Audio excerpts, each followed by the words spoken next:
Welcome, everybody, to Double Take with Rick and Lori Fry. Wow, it's been a while. And we still know to wait for that part of the music. That's right. It has been a while. We took a little break. Yep, for the drum roll. We moved to another new studio. This is our new studio. Yes. So it took us a little while. Thanks for taking a week off with us. Yes. But we wanted to get it all put together, and we kind of like it. It's nice. We like it. We love it. It's cozy. And it's good to be back. Yes. To talk about things. It's good to be back in front of the camera, behind the microphone. It's so professional. You're a dork. I know it. Anyway. Okay. So, yeah. So we're back, and there's going to be lots of new things to talk about. Yes. As time goes on. But we want to get back into talking about some things that are important to us and things that we are sure that you can relate to as well. Yeah. Today we're going to talk about disappointment. Yeah. And I'm going to forgive the glare, but I have to have this to see. Disappointment is sadness or displeasure caused by the non-fulfillment of one's hopes, or expectations. Oh, boy. Where do we start? And, well, for some of us, it's difficult to hope because for some of us, we tend to think that the bottom's going to drop out or the other shoe's going to fall. And so I'm not even going to hope or dream anything because I'm trying to avoid the disappointment. But that doesn't work because I still get disappointed and I lose the joy of hoping and dreaming about things. You do. When you lose hope, then ultimately you get to where you lose purpose. And how so? Because you don't dream about the future. So what is your purpose if you don't have hope in something or you don't dream of something? You don't have something to look forward to. You just live life. Yeah. And it becomes purposeless. That's good. Yeah. That's true. So you have to have hope. And hope is risky. Yeah. It is risky. Because you're going to be disappointed with some things. You just are. So one of the things we say we've learned as counselors is that anger is caused by unmet expectations.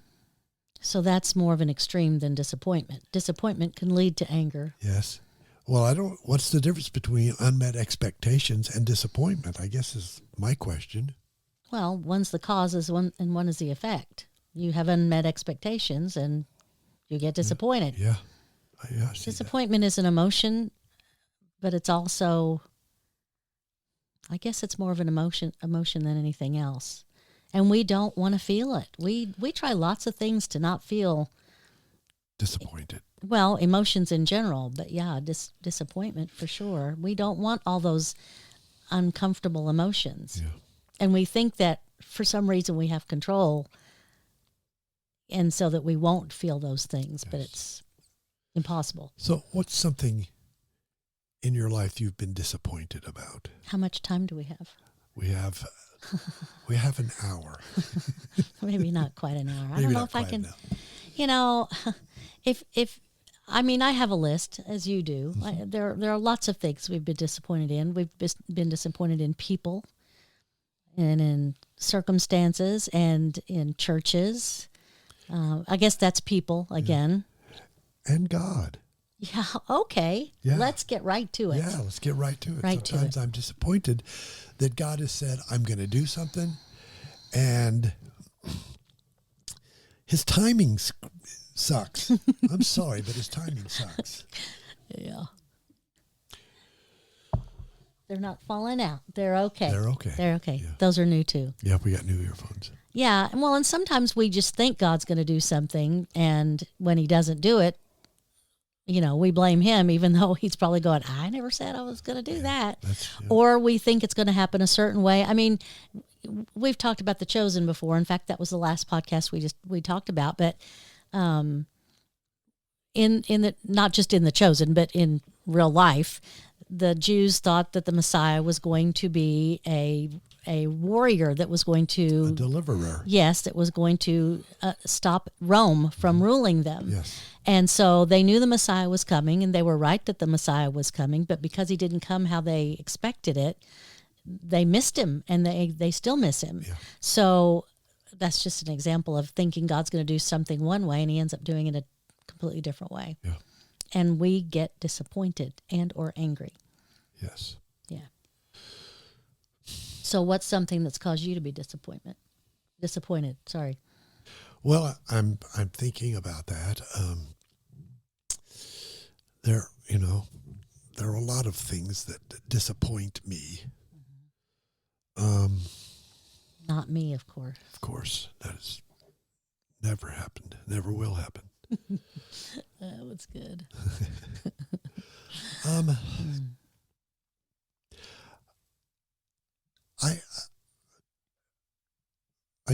I don't have anything in mind. Nothing comes to mind. There's a lot of stuff.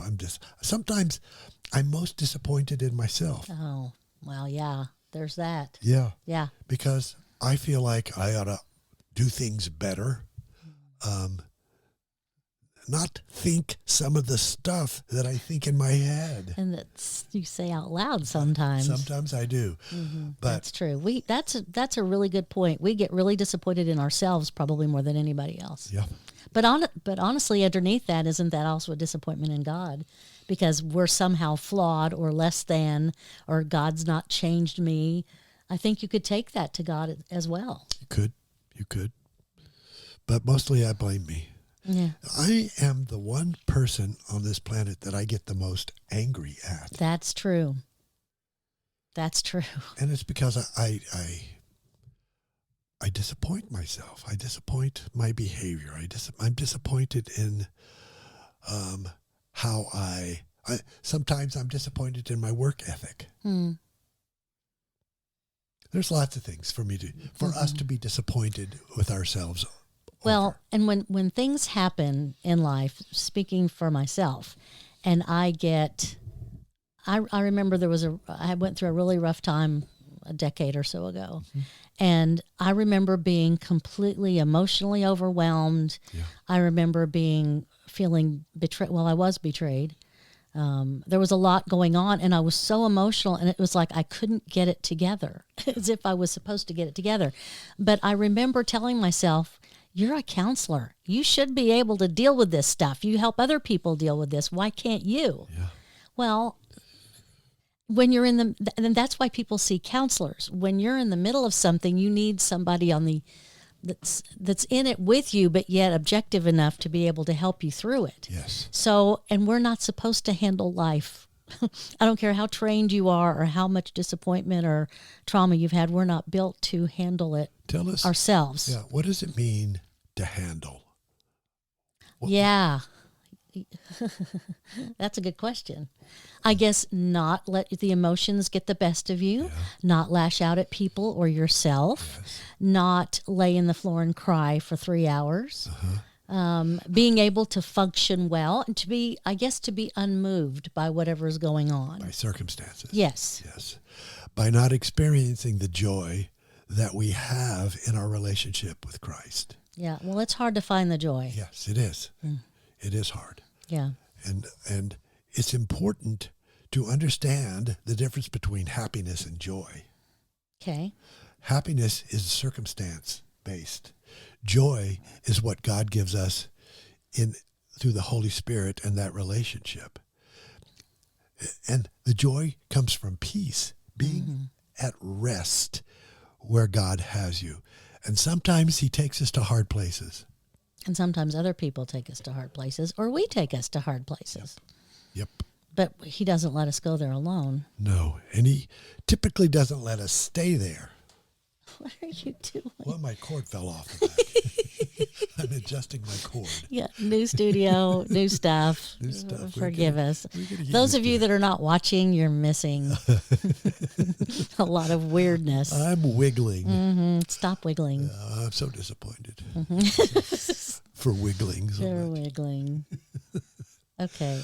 Um, You want me to read some of these really good well, verses? Not yet. Oh, not yet. Because Okay. once we understand that in Christ we have nothing to be afraid of, and we have nothing to be angry about. Because what we are instructed to do is to rest, and resting requires dependence. Mm. And we live in a culture that teaches independence. Mm-hmm. And when we can't deal with it independently, then we turn to stupid things like drinking or drugs or distracted Addictive behavior. Yes. And things that hurt us. Yes. Because we're trying to avoid feeling the feeling. Right. But the disappointments and the anger and all of those emotions are supposed to lead us to God. Yes. Because he's the answer to everything. Well, sometimes we make emotions a bad thing. And they're not good or bad. They just are. Mm-hmm. And we've always taught that they're indicators of something else going on. Right. So emotions are important, but you can't live in them. You can't make decisions by them. You can't make decisions. Well, you can, by but them. it's usually not a good idea. It's not a good idea. So don't be afraid of your emotions, because it's necessary to experience them. It's necessary to recognize them and to choose your way out of them. Would you agree with that? Yeah, but I still think that you have to allow yourself to feel them Yes. without making decisions and all of that with them. Yes. Because if you don't experience them and give them the proper space or whatever, they're going to come out sideways. They're going to come out badly. You've heard about the guy had a bad day at work. He comes home and kicks the dog. Well, the dog didn't do anything, Right. but he hasn't dealt with the anger or the emotion, and you end up, Fighting with your wife or your yes, husband. Yeah. yes, or just jumping down somebody else's throat when they didn't really say anything. You just do it. You just do it because you're already mad. Yeah. So it's not a sin to be angry. No. Jesus was angry many times. Mm-hmm. So, And go ahead. well, disappointment. We're talking a lot about anger, but Yeah. disappointment is different. Disappointment can lead to depression, Yes. whether it's, clinical depression at its worst, but we all get depressed. We don't always get to clinical depression, Right. and that's a whole nother thing, but we all get depressed. We stop hoping. Yes. That's what disappointment does. It causes you to stop hoping.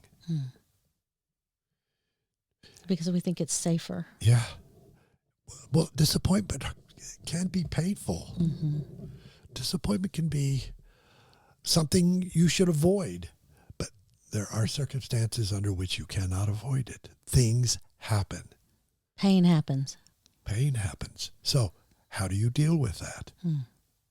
How do you, and that's really not the right question, because to use the word deal Yeah. is what you said a while ago. Mm-hmm. How do you deal with it? Well, Handle it. handle it. How do you handle it? It's the same- Experience. Yeah. I don't know what's the right word. Well, you said we should experience it so that Mm-hmm. we can get to a place that we recognize what caused it.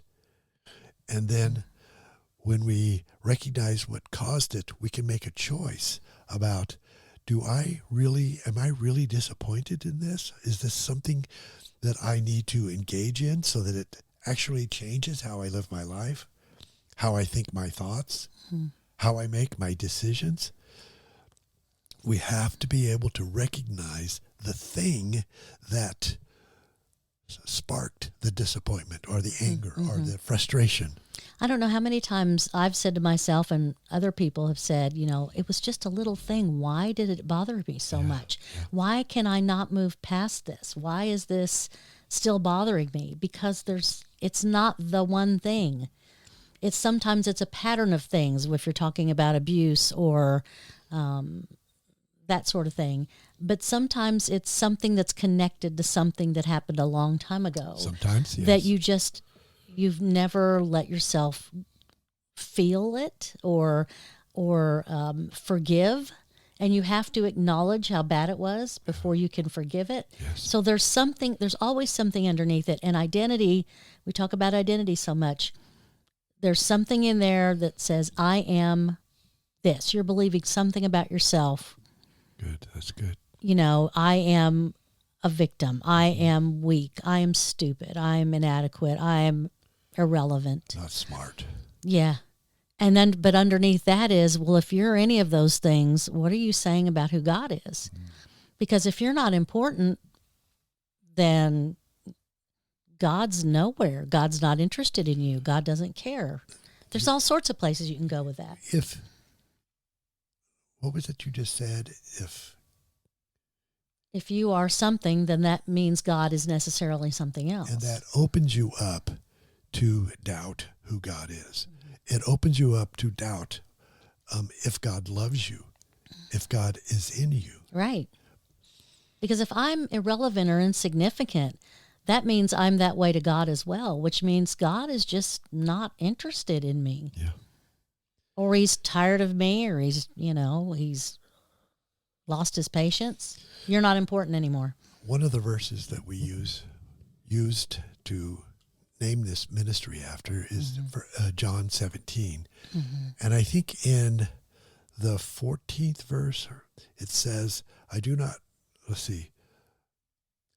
ask you to take them out of the world, but that you protect them from the evil.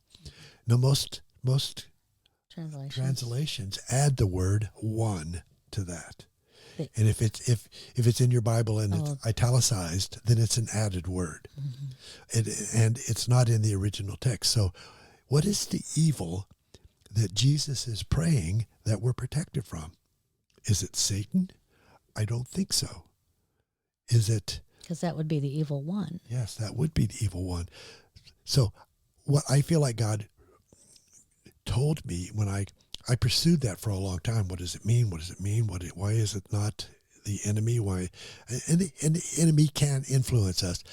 But what influences the most is what you just said. We believe the lies about ourselves. And God. That is the evil that Jesus is praying for us to not engage in. Because once you start believing the lies, then you start, again, losing hope and living in disappointment. Well, and wasn't that the original lie that Adam and Eve believe? Something that was not true about God. Yeah. It started with all of that. That he wasn't enough. Yeah, and that he didn't love them. Right. He was withholding. I think that's the biggest lie that we have to deal with, is that God is not enough. Yeah. For me, I think it's that God is not good. Yeah. Because if he's good, it's a whole lot easier to trust him. If he's not good, then I can't. Yeah. And so I forget sometimes. That's one of the lies that I struggle with, is that he's not good. There's or powerful. Yeah.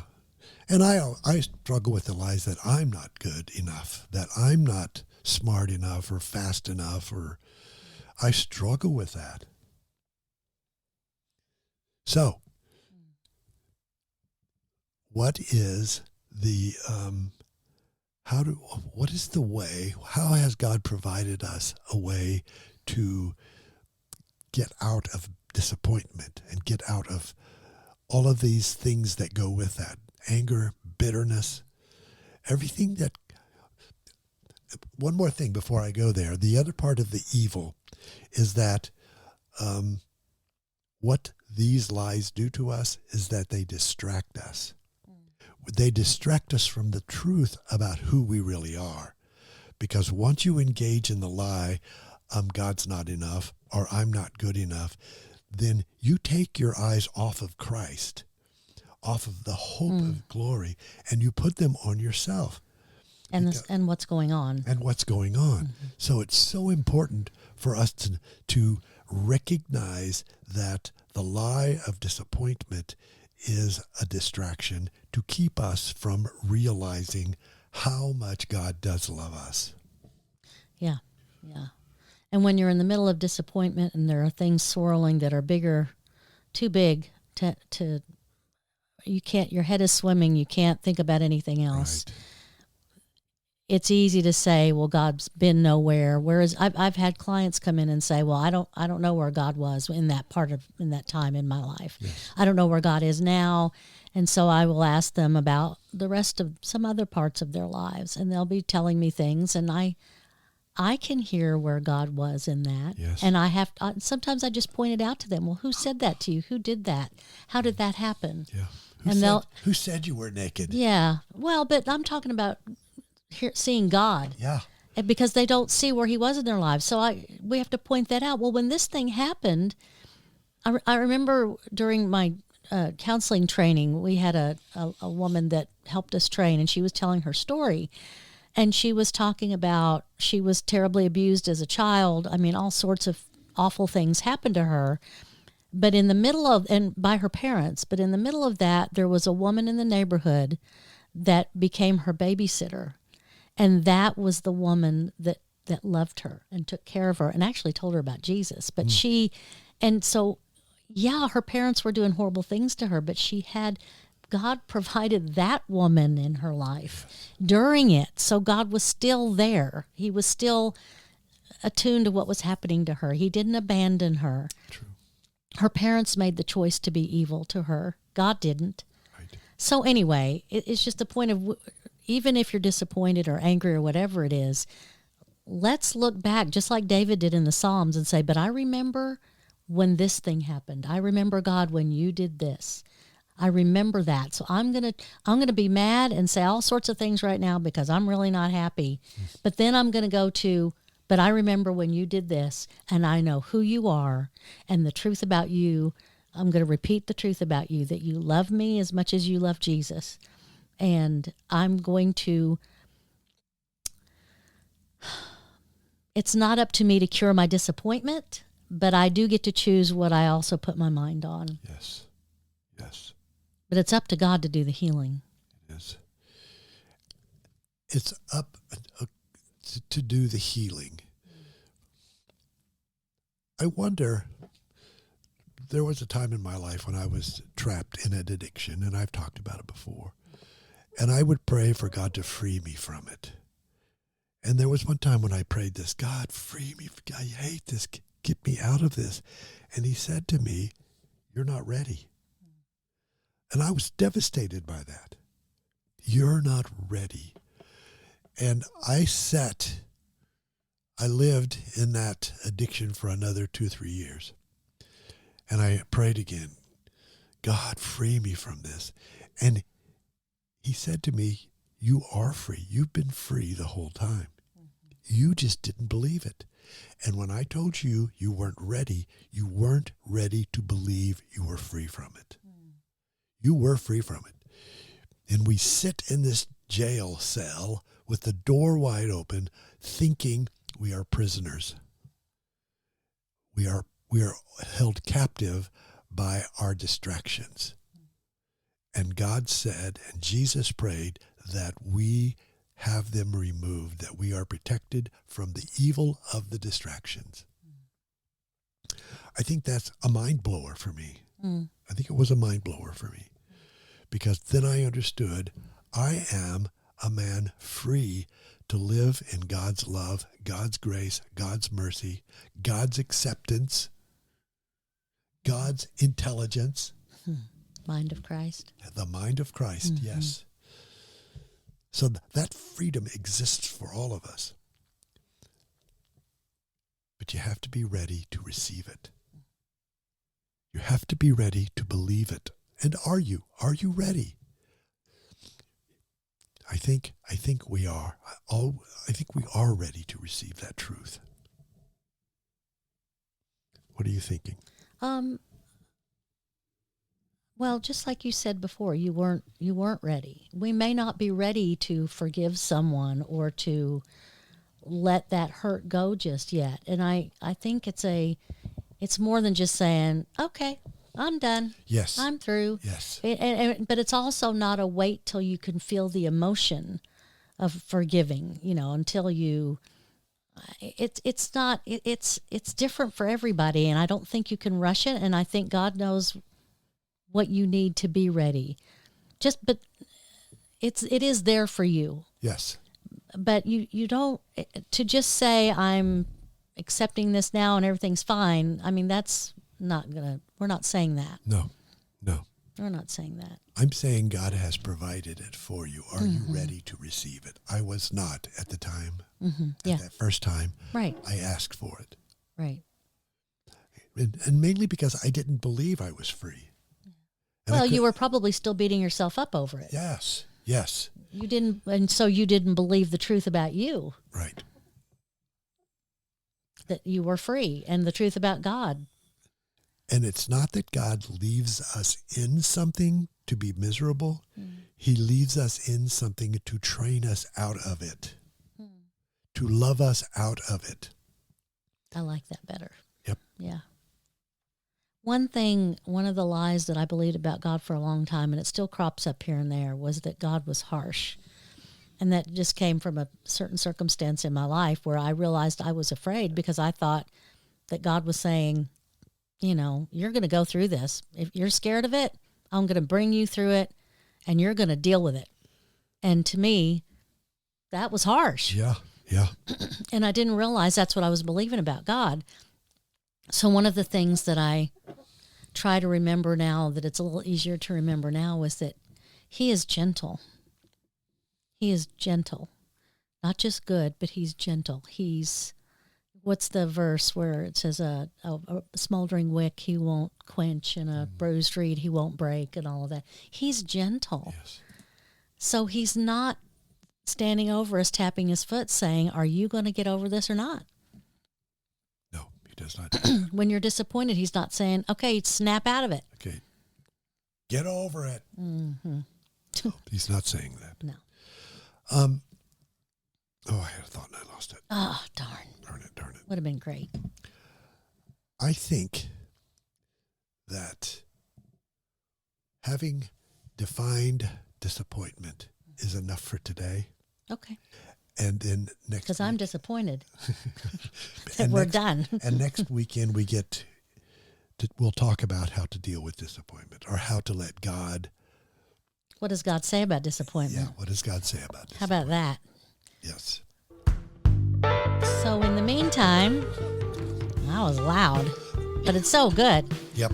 So in the meantime, keep listening. Every Wednesday, a new podcast drops. I'm sorry. And we are brought to you by Oneness Ministries, oneness-ministries.org. We're on Facebook. We're on Instagram. We're on X, formerly known as Twitter. And if you'd like to sign up for our newsletter, you know how to do it at our website. Yep. And also, if you like this, think about supporting us. Yes. And if you're local, we counsel. We do couples, we do individuals, and We do. we'd love to meet you or we'd love to talk to you. We got some events coming up that we're planning soon, so sign up for the newsletter so you know what's happening. See ya. Bye.